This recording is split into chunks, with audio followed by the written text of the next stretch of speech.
আজ চলো দেখাবো বেগুন দিয়ে মেথি শাক।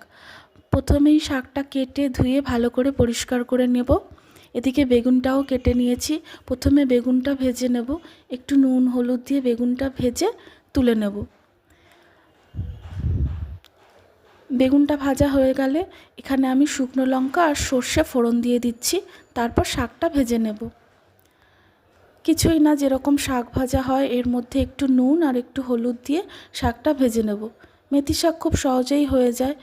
যখন জলটা শুকিয়ে যাবে তখন আমি এখানে শাক ভাজাতে 2টো কাঁচা লঙ্কা দিয়েছি। এরপর শাকটা একটু ভাজা হয়ে গেলে তখন বেগুন ভাজাটা এর সাথে দিয়ে দেব। বেগুন ভাজাটা দিয়েও খুব ভালো করে ভেজে নেব। একটু চিনি দিয়ে দিচ্ছি এখানে। মেথি শাকটা একটু তেতো তেতো কষা টাইপের লাগে, তো একটু চিনি দিলে ভালো লাগে। তো ব্যাস, আর কিছুই না। ভালোভাবে একটু ভাজা হয়ে গেলে আমরা নামিয়ে নেব। খুব সহজেই মেথি বেগুন শাক হয়ে গেল।